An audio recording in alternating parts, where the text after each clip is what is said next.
Guerre en Ukraine, jour 117, la Russie intensifie ses bombardements, Kyiv frappe ses plateformes de forage. L'Ukraine a accusé lundi la Russie d'intensifier encore ses bombardements meurtriers dans l'Est, où ses troupes résistent avec acharnement, et selon Moscou, a frappé en retour des plateformes de forage en mer Noire au large de la Crimée, annexée en 2014. Bonjour et bienvenue sur la chaîne S Magazine TV. Pour ceux qui ne sont pas encore abonnés, cliquez sur le bouton et activez la clochette pour ne rien manquer de notre prochaine vidéo. C'est ce que vous devez savoir, et que la Suisse s'attend à une reconstruction longue et complexe. La diplomatie russe a dénoncé lundi l'introduction de restrictions hostiles sur le transit ferroviaire via la Lituanie. Le parti politique pro-russe et eurosceptique Plateforme d'opposition pour la vie a été officiellement interdit d'activité en Ukraine. La Russie accuse l'Ukraine d'avoir tiré sur des plateformes de forage en mer. L'Ukraine annonce avoir perdu le contrôle d'un village voisin de Sieviero-Donetsk. Blocage des céréales en Ukraine, l'UE accuse Moscou de crimes de guerre. Plus de 7 millions d'Ukrainiens sont déplacés dans le pays, selon l'ONU.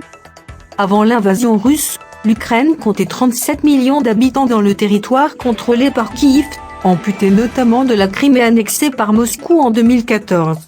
Au seuil d'une semaine qualifiée d'historique par le président ukrainien Volodymyr Zelensky, avec un sommet à Bruxelles qui pourrait accorder à Kyiv le statut de candidat à l'entrée dans l'Union européenne, la tension est aussi montée brusquement plus au nord entre la Russie et la Lituanie, qui a restreint le transit de fret russe par rail vers l'enclave russe de Kaliningrad. La Russie a dénoncé un acte hostile. Si le transit n'est pas rétabli en totalité, alors la Russie se réserve le droit d'agir pour défendre ses intérêts nationaux, a menacé le ministère russe des Affaires étrangères. Le Kremlin a jugé la situation plus que sérieuse. Le chef de la diplomatie européenne Josep Borrell a ensuite déclaré que la Lituanie appliquait les sanctions européennes sur le transit de certains types d'exportations entre la Russie et Kaliningrad, mais n'imposait aucun blocus à l'enclave russe. La Lituanie n'a adopté aucune restriction unilatérale ni nationale. C'est faux. Elle applique les sanctions de l'UE, a insisté Josep Borrell, selon qui il faut être inquiet quand la Russie annonce des mesures de rétorsion.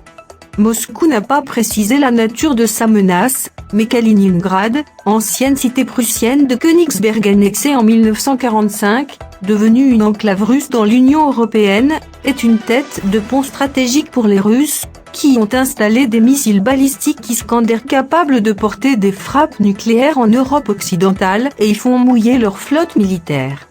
Quant à la Lituanie, ex-république soviétique aux relations tendues avec Moscou, elle est membre non seulement de l'UE, mais aussi de l'OTAN, qui y positionne des troupes.